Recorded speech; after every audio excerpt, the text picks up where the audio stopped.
Greetings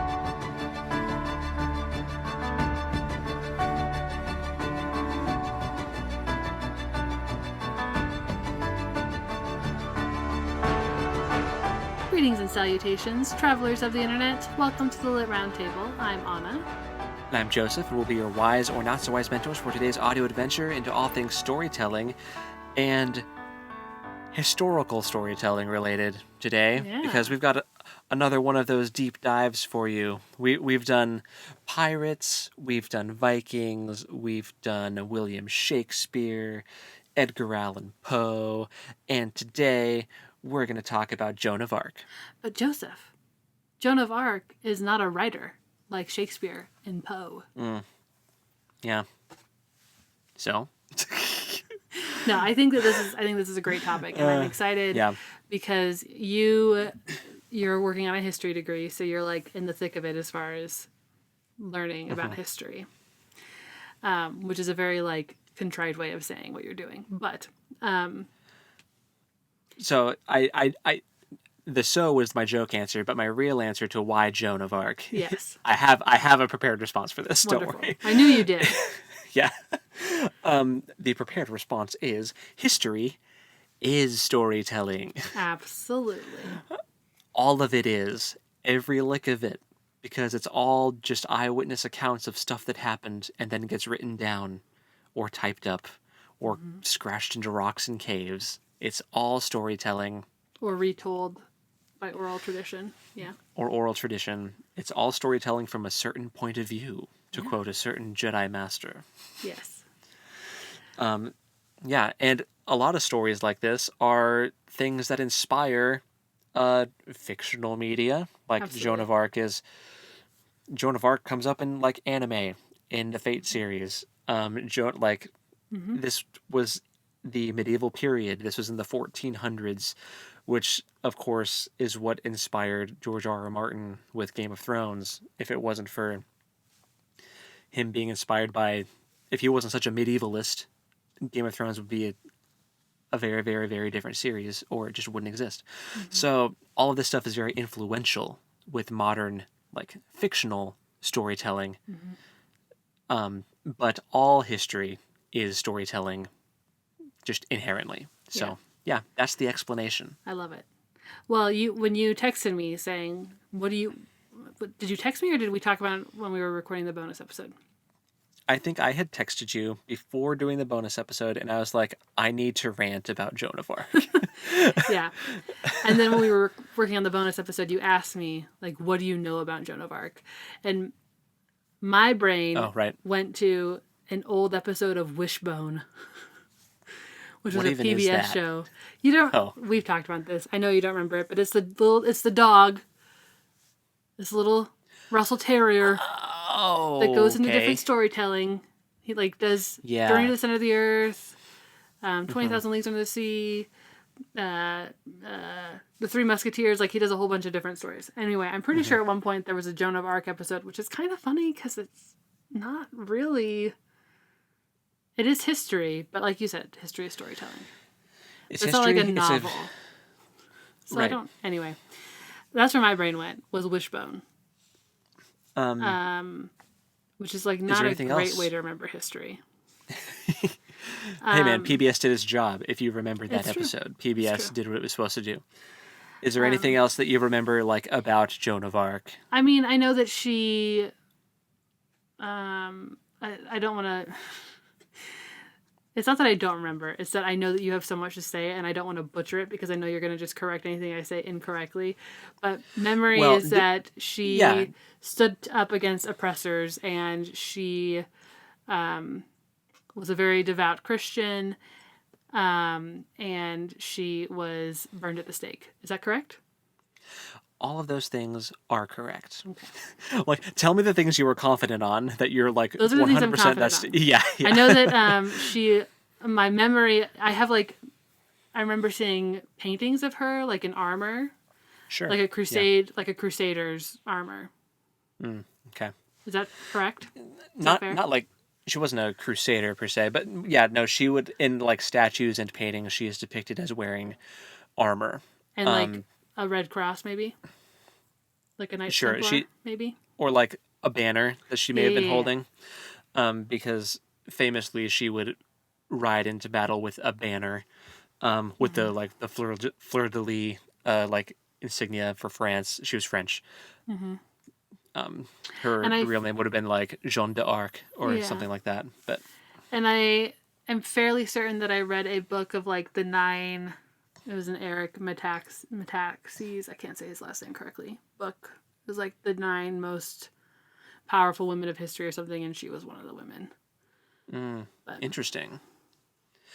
I mean, she certainly left a mark, and her actions have left quite the like butterfly effect of events.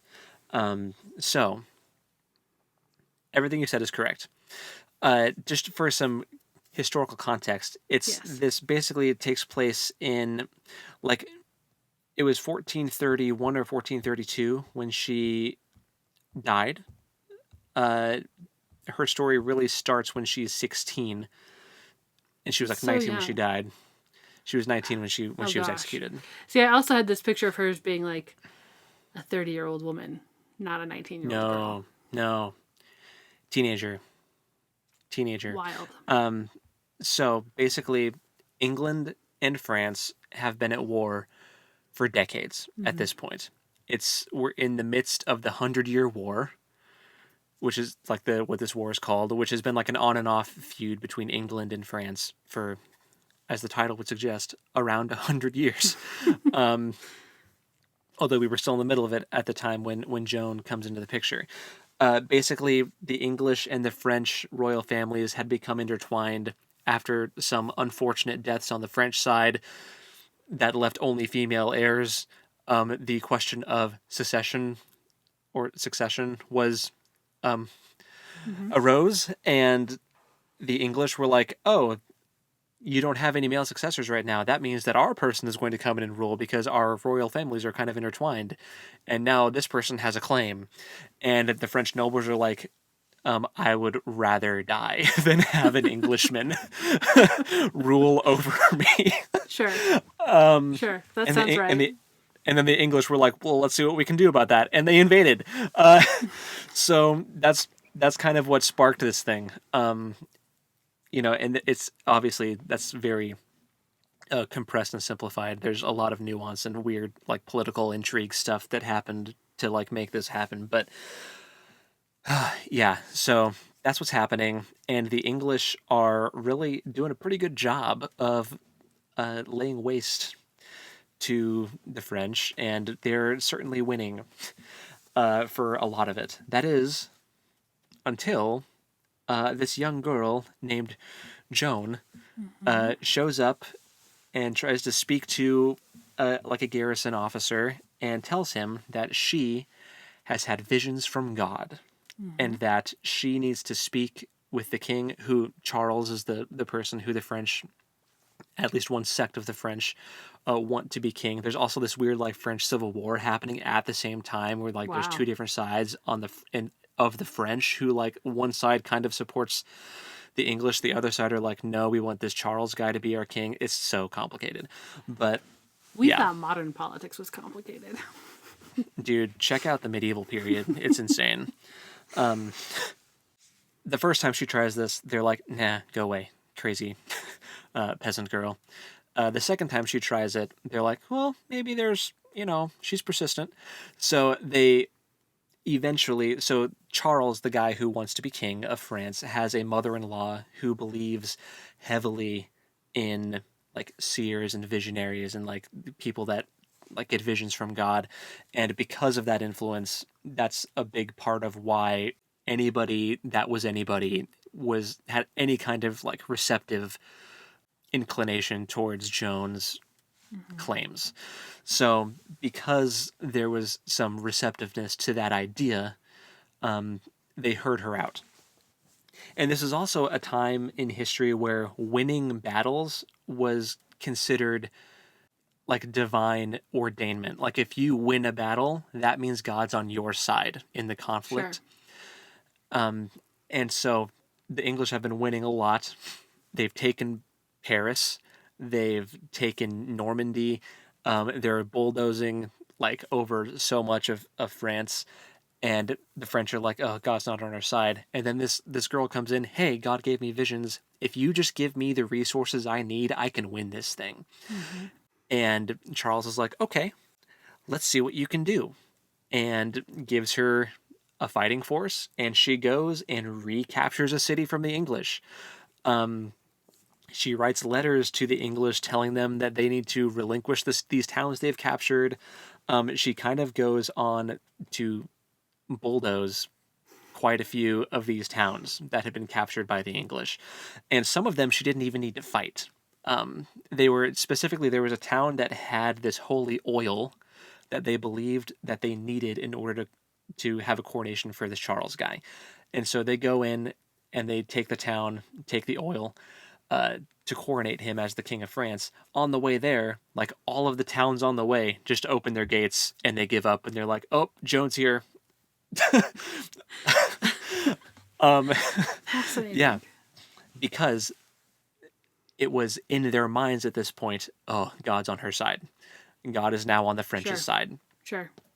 And morale had completely shifted in the favor of the French once Joan really started going here. It did not last forever. She was trying really hard to take Paris back. She took a crossbow bolt to the thigh, ended up in a ditch. They weren't able to take Paris back. They saved her, but this casts some doubt on her divine presence, or whatever you want to call it. Sure. Her ordainment, because she lost a battle and she was wounded. Like a crossbow to the thigh is no joke. Right. That could have killed her. Certainly. Especially back then. But it did not. So she was kind of chomping at the bit to try to prove once and for all that she did have God on her side, and she was going to try to recapture a different town.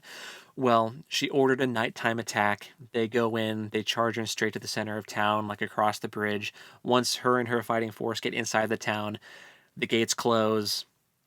It was basically like an ambush, and she gets captured. And she ends up finding herself imprisoned by English forces. So... How did the English treat her? Not good. Yeah, I know. Rather poorly.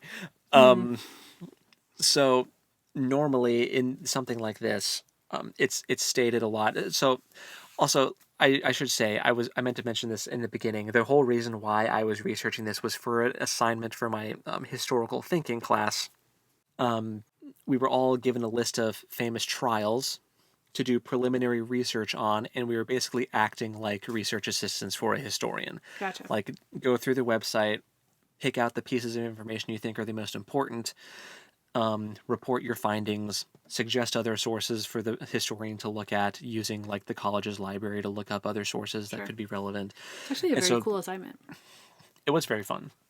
It was the last assignment for the course, and I enjoyed it a lot. Other, like Galileo was one of the trials. Susan B. Anthony was one of the trials. So that was the assignment that we were doing. And so the website that I used to get all the information was like provided, but I do want to link this website in the podcast so that you guys can check it out if you want to. It's just famous-trials.com, and then you go to Joan of Arc. But just send me the link, please. No, I will. I will send you the link, and then you can put it in the description. So that's where I'm getting all this information from, and I had to write a paper on it. Gotcha. A report. So anyway, you guys can check this out. It's crazy. There's so much more information than what I'm giving you, but I don't have all the time in the world.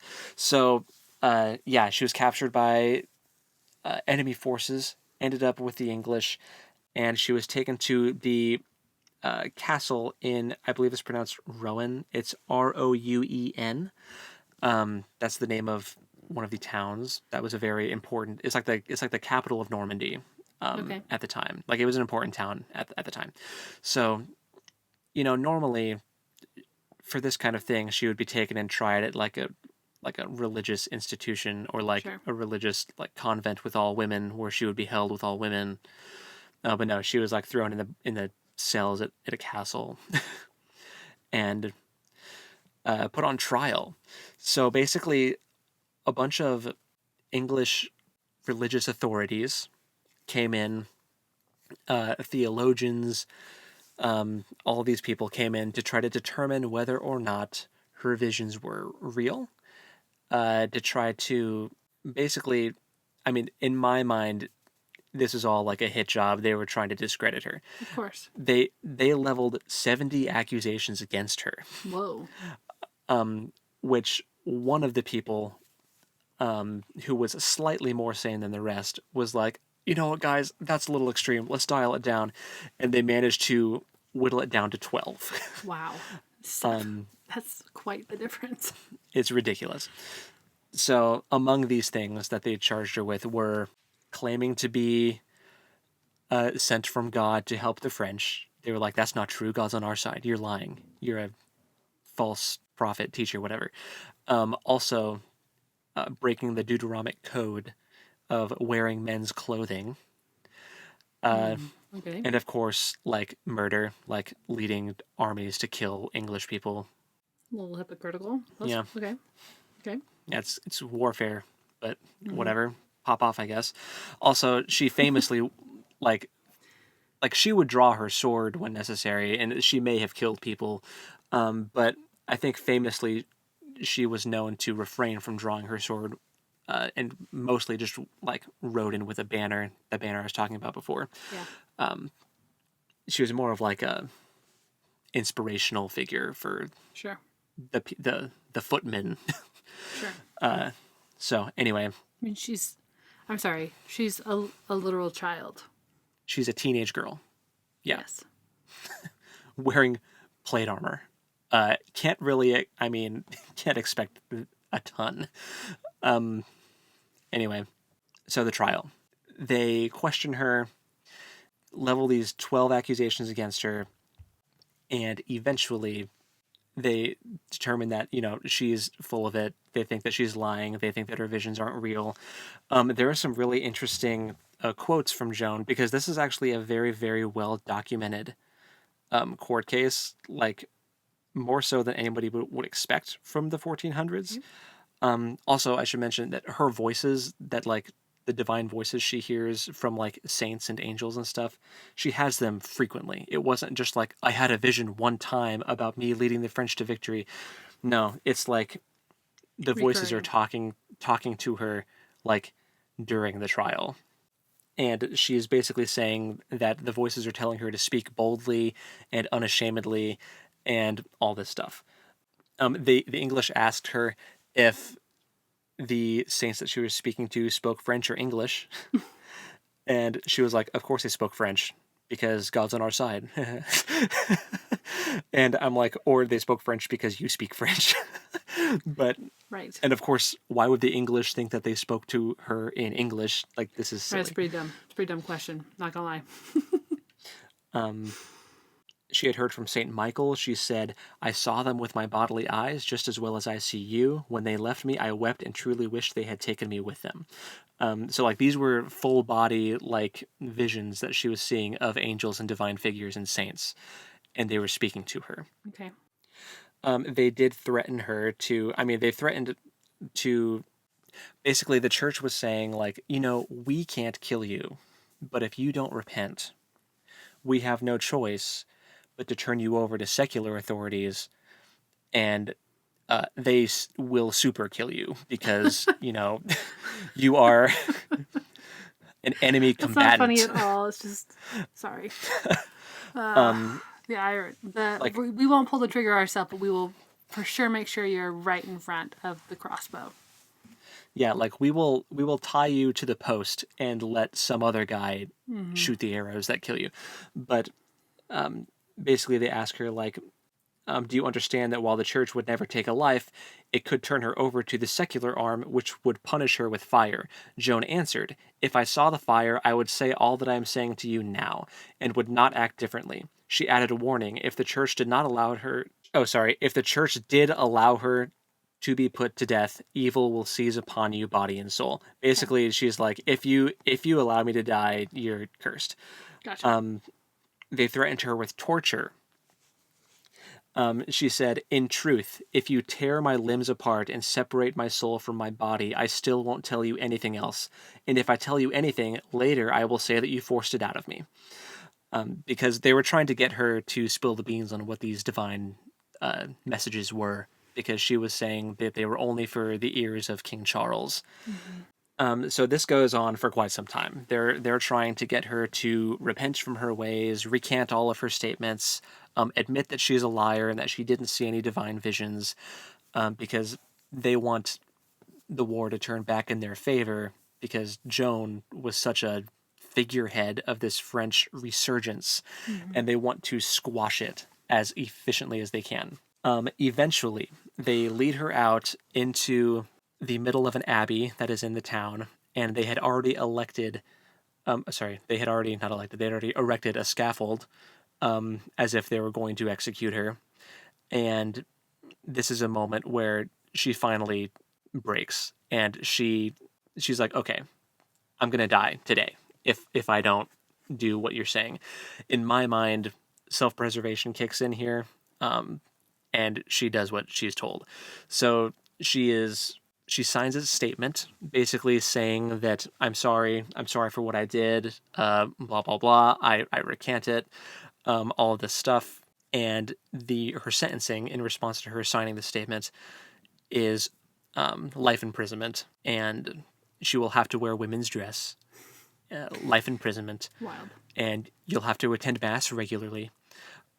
She did, however, like before they even got her to sign the statement, she did request that the Pope get involved. She was like, send a message to the Holy Father in Rome, and I want his like seal on this. Like, I want him informed of everything that's happening, and I want to hear it from his mouth that this is what's going to be my fate.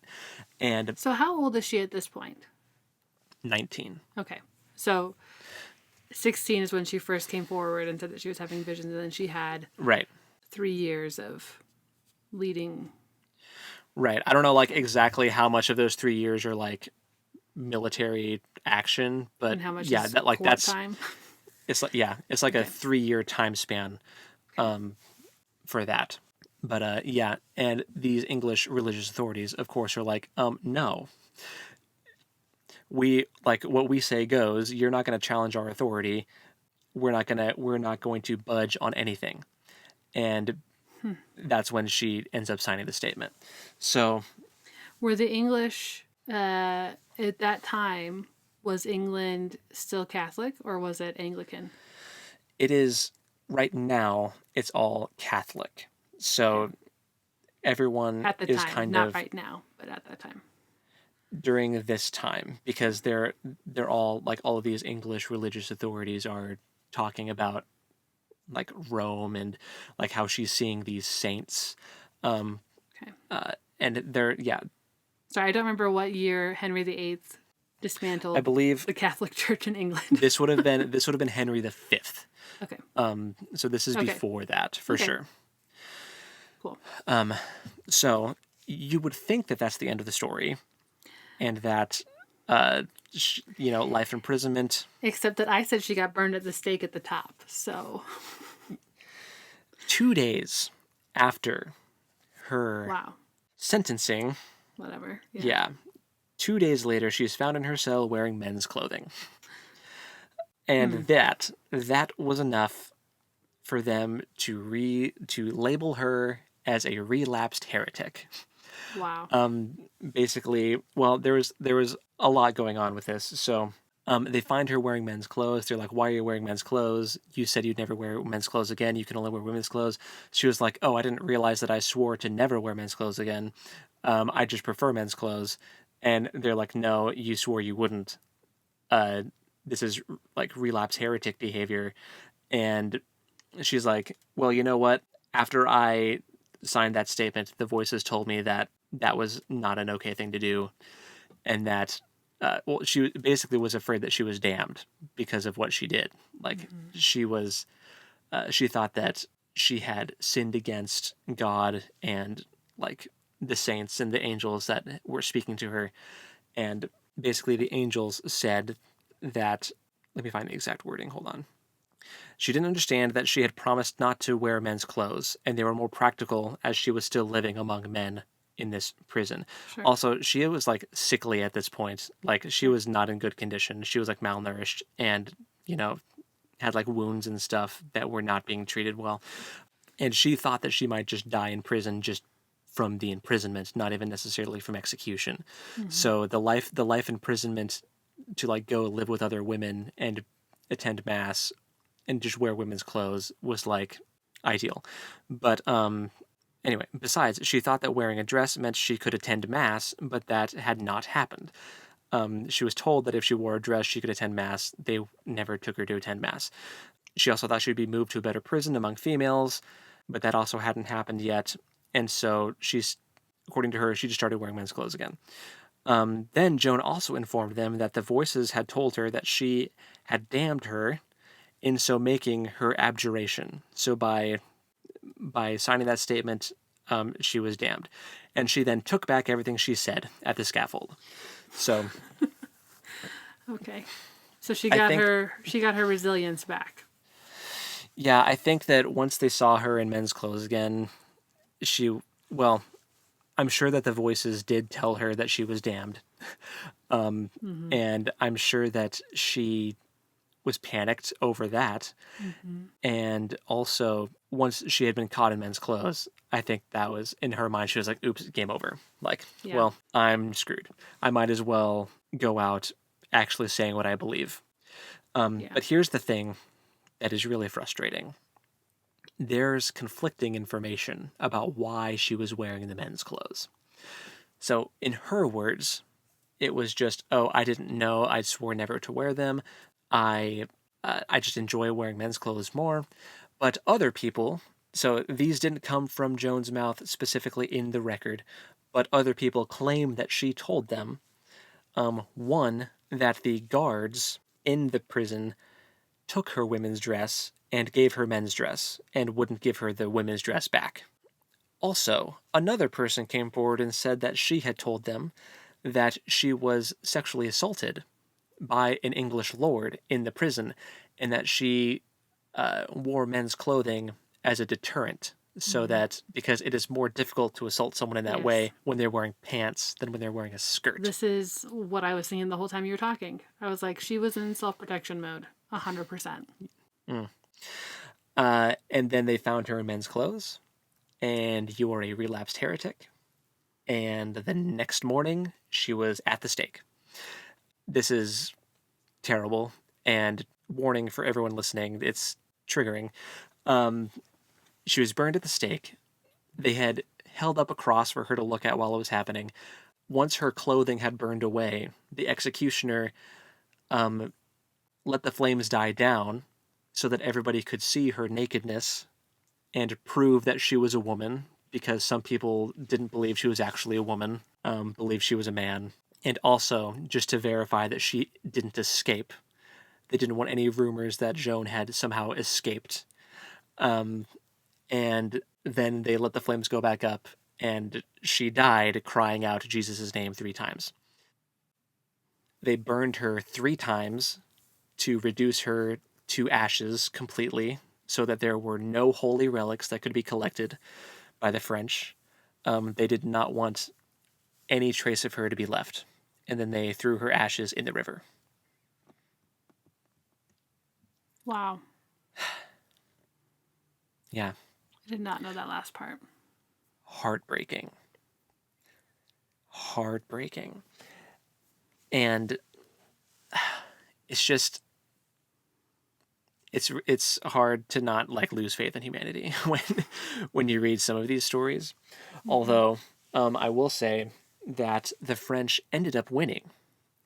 And in a large part, I think Joan gets credit, because without her causing this resurgence of morale and also getting like martyred for the cause, basically, I think that had a big impact on the result of the conflict. 25 years after her execution, her case was re-examined. And the Pope, at that time, lifted her sentence, for what it's worth, and accused the people who were doing the trial of, basically accused their articles of accusation as being malicious and untrue and all this stuff. Basically, just undid all of it, so that way her family could openly grieve, because her family was still, she was only 19. Mm-hmm. This is 25 years later. Her family is very much still alive. She had parents and siblings that could not grieve her death because she was branded a heretic. But now they can, or then they could, once that had happened. And in 1920, the Pope at that time elevated her. 1920. Okay. Literally hundreds of years later, the Pope at that time elevates Joan to sainthood. It took that long. Wow. In the Catholic Church, she is now the patron saint of France in general and soldiers. So, wow, that just gave me goosebumps, and I'm not Catholic. But yeah. It's just a cool, like, to see her honored. It's like it hits you right in the heart. It does. Because it's so incredibly disheartening, because she was accused by people who, in word, had the same religious convictions as her, as far as like being Catholic. Right. So it's like, these are people that should have stood by her and protected her. And this is what happens when two different people who have the same religious beliefs go to war against each other, and they both believe that their God is on their side. Right. They brand each other as heretics and apostates and infidels, whatever word you want to use, and they just go to war and kill each other. It's just madness. And with Joan, madness because it's not a place for religious ideology. Warfare? Yeah. Yeah, no. I mean, whatever happened to turn the other cheek? Like, it's like largely a motivating factor throughout history. But yeah, I think this is a prime example of fairly, I mean, not really early Christian history, but like kind of early Christian history. Of when religion and politics intermingle, it causes a lot of problems. This is why we are supposed to have separation of church and state in this country. Like, that's something that our founding fathers thought was important because of all this crazy crap. And with Joan's case especially.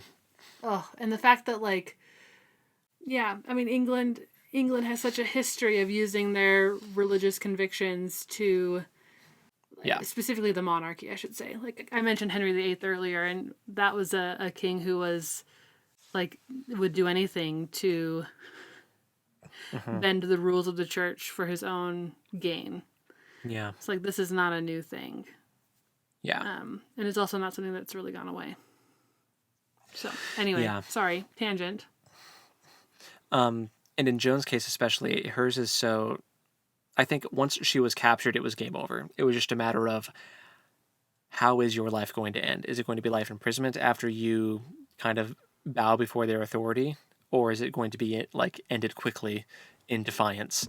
And it waffled back and forth for a second there, but ended up being with defiance. And I think that she just challenged too many of the established power structures that benefited the people in power at the time. She was a woman who wore armor and led men into battle and claimed to have visions from God. She claimed divine ordainment to lead the French to victory. Once the English got their hands on her, she was so done. There was no getting out of it. And I think to some degree she had to have known that. But I also made the mistake of listening to Kate Bush running up that hill while I was like on the way home after reading about this, and I may or may not have cried in the car on the way home. That would have made me openly weep. It was difficult. It was a hard time. Yeah. And it's just, it's such a crazy, interesting story.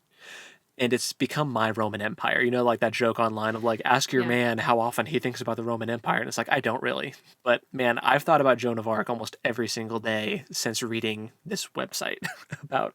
Yeah. And I kind of want to get one of the books that was referenced. It's a biography by Helen Castor on Joan of Arc that I might have to pick up.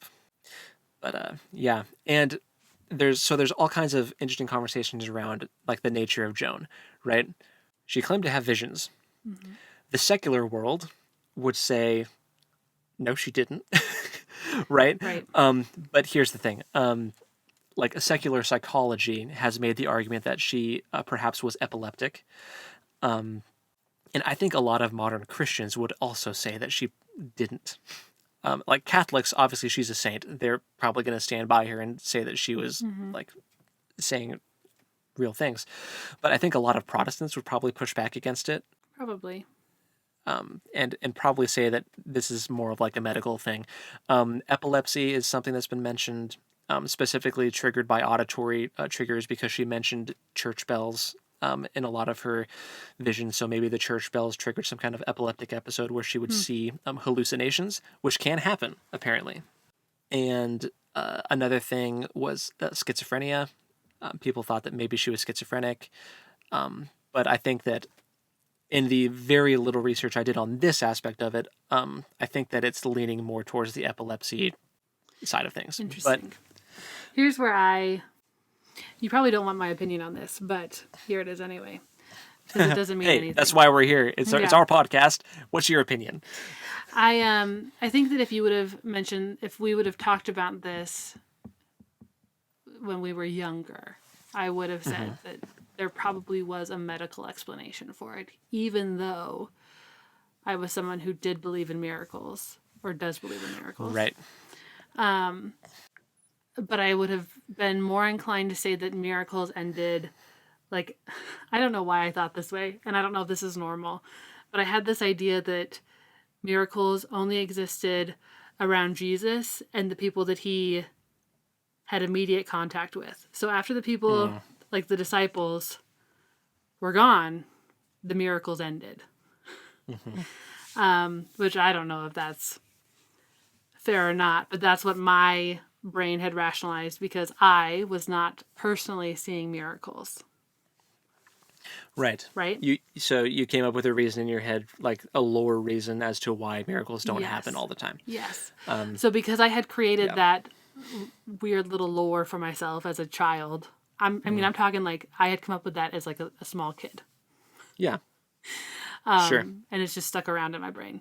So if you would have said someone in the 1400s was claiming to have visions and miracles, I would have said, well, that can't be true because she never actually spoke to Jesus face to face. So there has to be either she's lying, which I'm not inclined to say that she's lying because I think that she completely believed everything that she was saying. I agree with you. I think that she 100% believed that she was like blessed and that she was getting these visions. Now I don't think she ever mentions, this could be wrong, but I think she always mentions the visions being from like saints and angels, like Michael, like archangels and saints. I don't think she ever says she gets visions like God directly speaking to her. Right. I guess I'm saying that as a. I'm just saying it's interesting because this is like a different brand of Christian faith than what we grew up with, and we never like bought into the whole saints thing. So I think that's another thing that would have been going. Catholic, so it wasn't something that we were taught. It's not that we didn't buy into it; it's that we'd never heard about it. Yeah, right. Because the people that were teaching us didn't buy into it. Right. I get what you mean, but I think that would have also been kind of like a check mark against us believing that the visions were true. Right. Because like we'd be like, why isn't it Jesus? Why are saints talking to you? Exactly. Saints are no one. Yeah. If you've got Jesus, like who needs saints? Yeah. But I think that she did truly believe what she was saying was true, because there's no way that a 16-year-old girl or a 17-year-old girl would have done the things that she did without true conviction. Absolutely. Yeah. In fact, I think you'd be hard pressed to find adults who would do what she did without true conviction. Yeah, and I don't think you can even really use like a power grab as an explanation. No. Because she wasn't poor. She came from like a middle class family at the time. Like she was stable. Yeah. Like she wasn't living in poverty. Right. So like it just kind of, these visions just kind of came out of nowhere, and she was convicted by them. And people believed her because people were in places of power that were receptive to that. Like Charles's mother-in-law. When Joan comes in and describes visions of a golden crown on his head as the King of France, he buys it. So yeah, it's just such an interesting story about how like religious conviction like that and like where it can lead to, and like the ramifications across history. Because if the French didn't win, who knows what like the world would have looked like. Oh, it would have been totally different. Yeah, so it's crazy. Yeah, for sure. And even now, I find myself skeptical of what exactly? Of whether or not she had visions, or whether it was visions or a medical thing. My inclination is to be like, modern medicine probably is. It probably was some kind of medical event that was causing this. But I don't know if I'm in a place where I'm ready to say that miracles can't happen. Do you know what I mean? Yeah. Yeah. I don't know if I think that the world is a wider and more beautiful place if we can allow for miracles. Yeah. Yeah. That's fair. I think either way is fair. If you want to believe that she really did see visions, like that's fine. If you want to take a more science approach to it and try to like diagnose her psychologically with what could have happened, also super valid. I think the biggest point is that regardless of whether she was actually receiving visions or she was having a medical incident, the work was still done.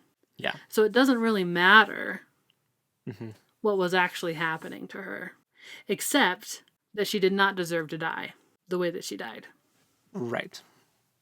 And even the people, the English religious authorities were, when she was executed, there's reports of immediate regret. Yeah.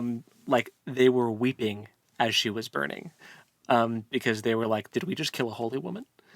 And I'm just like, well, guys, this is what you wanted. You for sure did.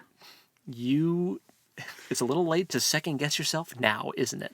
Not only did they burn her, but they desecrated her. Yeah, they obliterated her body. And they made her a spectacle. And violated her. Yeah. Someone who may have been a rape victim. Right. And just like put her body on display for everyone. How disgusting. And you call yourselves Christians? I'm sorry. That is very difficult for me. It's insane. It's total madness. It makes me very angry about something that happened in the 1400s. And this kind of like passion and anger and frustration that I feel is why I am drawn to these stories and to history in general. It's because it's so much more real. If it's a show or a book or something, you can be like, oh, it's not real. You can like make yourself disconnect from it if you're feeling things too much.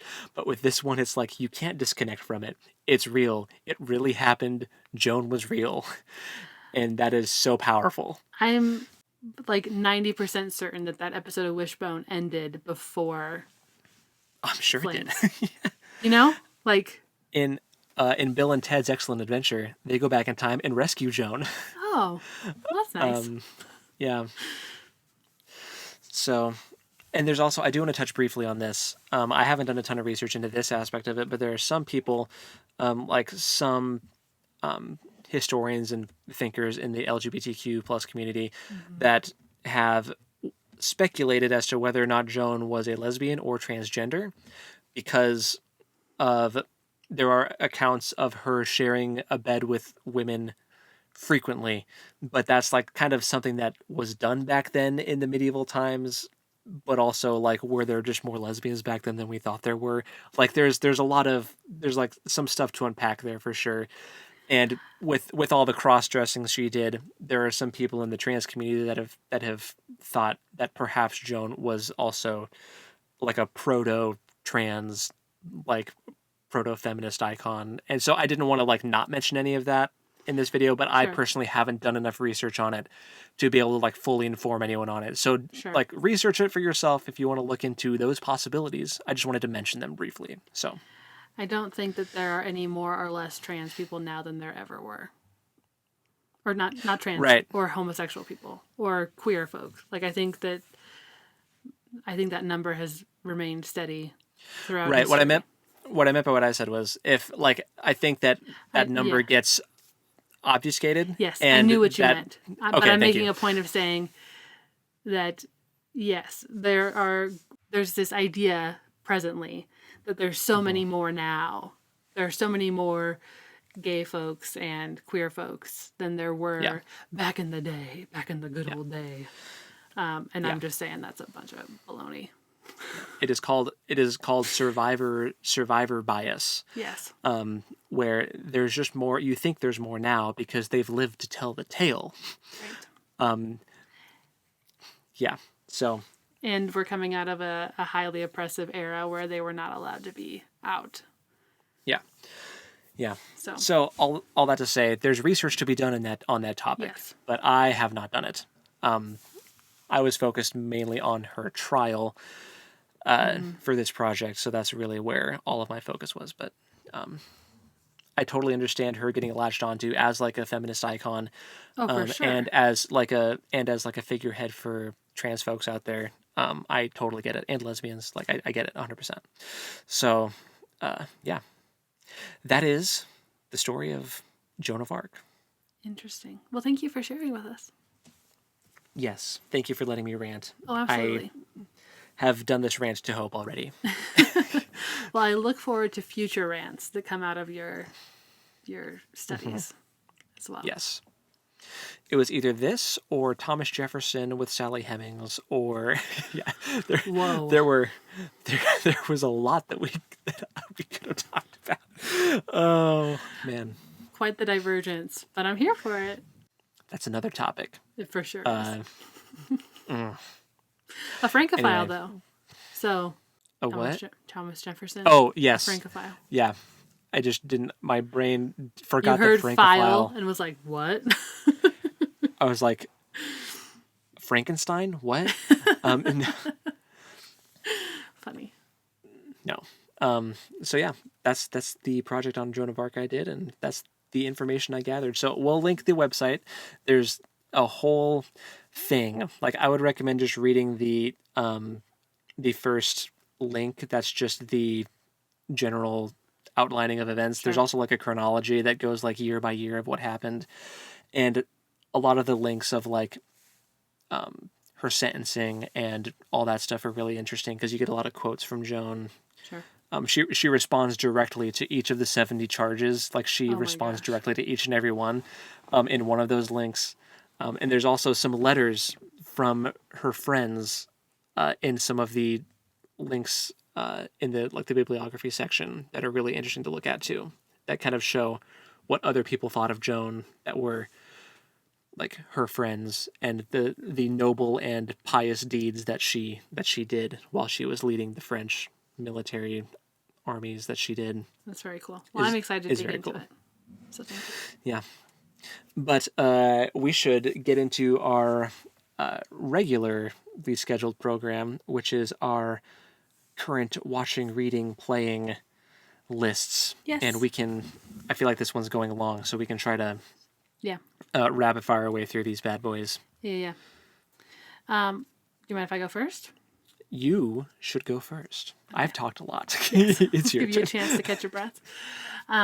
Okay, so for reading The Obelisk by N.K. Jemisin, again, you guys, it's our read-along book. If you're not reading it, what are you doing?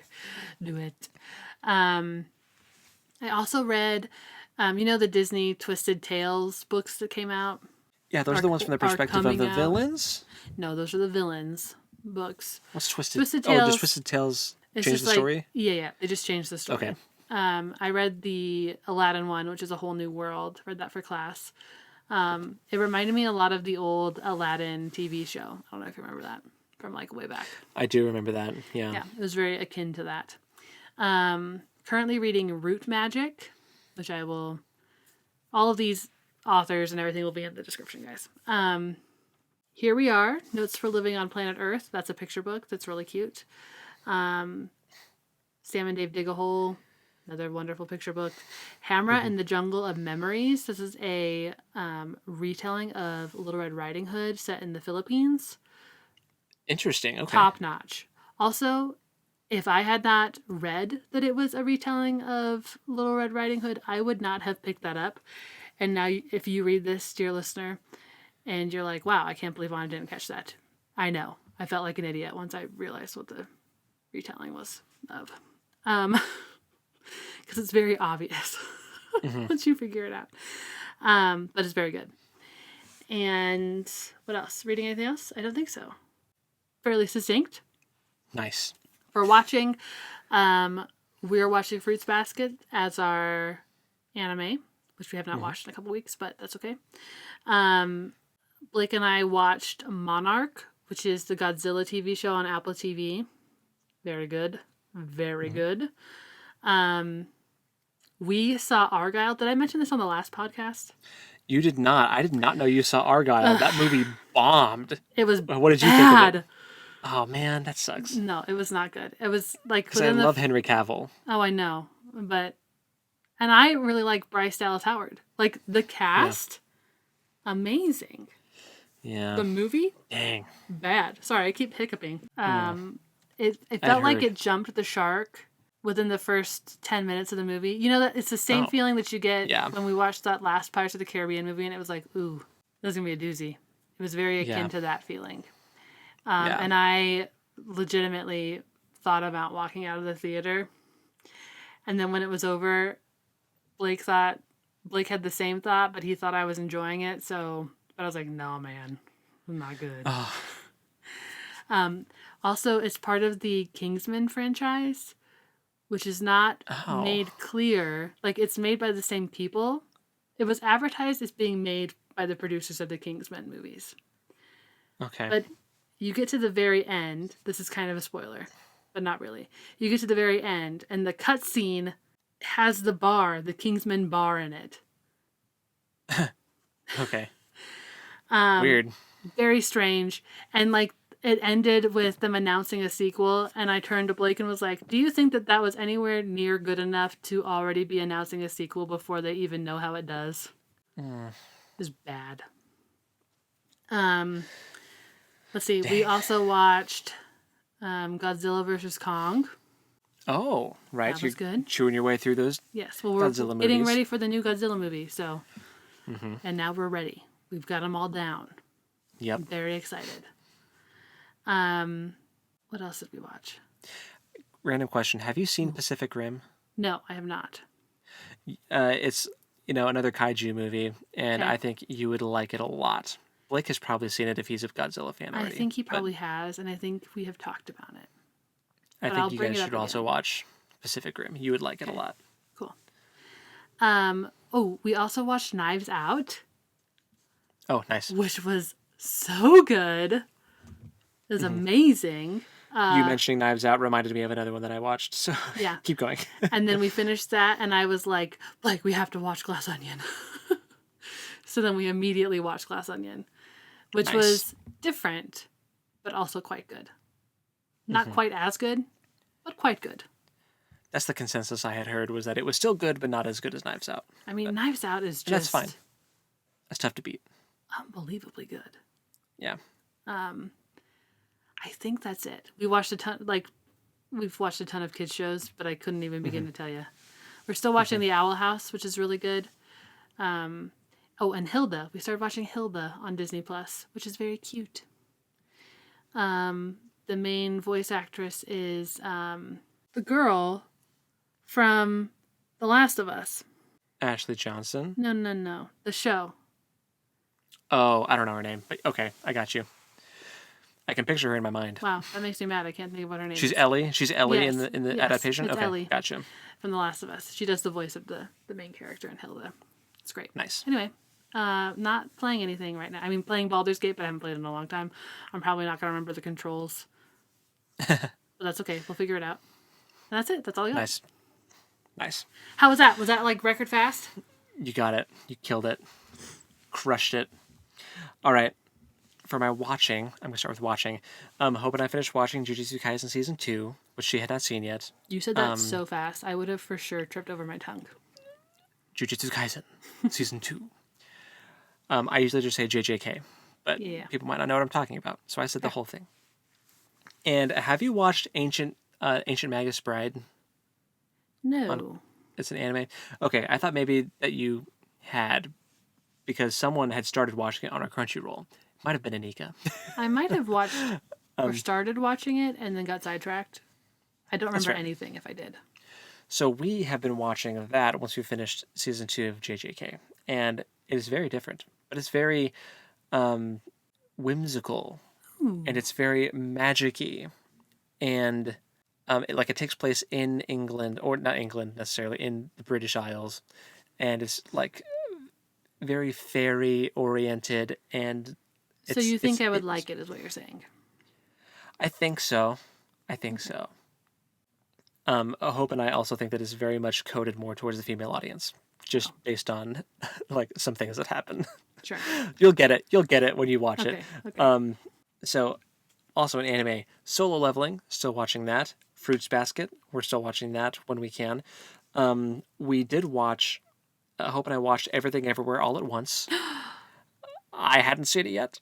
And oh my gosh. Isn't it so good? It's so freaking good. Man, next time the four of us are together, we're going to have to watch it because it's legitimately one of Blake's favorite movies. Oh, and it's so good. It'd be fun to watch it together. The dad. Yeah. Okay. Yes, we watched that. Also, still watching Critical Role Campaign 3. Also, I've seen the first episode of the Avatar live action on Netflix. I have not started. Ooh, I just remembered something else I watched, but I have not started that. It's been getting mixed reviews online, but I think it pretty much has to be better than M. Night Shyamalan's movie. So, like, just the casting alone is better. So I've still enjoyed what I've seen. Is it as good as the animation so far? No, but I knew it wouldn't be. I wasn't coming in with that high of an expectation because the animated show is just about perfect. Yeah. So. Yeah. So there's that. And Hope and I also watched a show called Has Been Hotel, which is my current obsession. It is a musical animated comedy, definitely for adults, not safe for work or children, so be wary. But yeah, it's about a demon in hell that's trying to rehabilitate sinners so they can go to heaven. And it's quirky and cute and hilarious. And the music is really, really good. It kind of like scratches the musical theater itch because that's the kind of vibes it gives. It's very much like it definitely came out of the brain of like a girl on Tumblr. Yeah. Literally. It literally did. Like, I'm not joking. I believe it. But, so. Don't be hating on the girls on Tumblr, man. No, I'm not hating. I'm just saying that it's clear. This is for the audience. Don't be hating on those Tumblr girls. So yeah, that's pretty much all of my watching. For reading, just Obelisk for the read along. And I did start reading A Court of Thorns and Roses. Oh. Thorns and Roses. Yeah. How's that going for you? A Court of Thorns and Roses. Because I had seen a lot of things on TikTok of like wives making their husbands read it and seeing the husband's reactions to things. And I'm like, okay. Is it real? Fine. I'll try it. So that'll be interesting. I'm only like 3 chapters in. So we'll see what happens there. Okay. And if you don't know what those books are, they're romance books about fairies. They're very popular. I'm sure you've heard of them. You may have heard of them as ACOTAR, Yeah. That's the abbreviation. Infamous, even. For playing Baldur's Gate 3. Baldur's Gate 3, baby! Still going strong. And D&D. We're playing again tomorrow night. Nice. So that'll be fun. And so I haven't played these, but these are just some gaming announcements that I'm very excited about. The Elden Ring DLC was announced. Nice. I'm super pumped for that one. And also, they are re-releasing...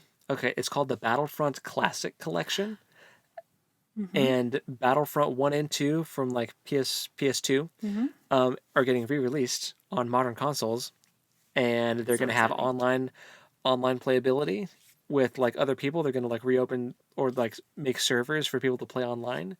And all the like single player stuff is still there. Galactic Conquest, like all the things that I loved about the Star Wars Battlefront games.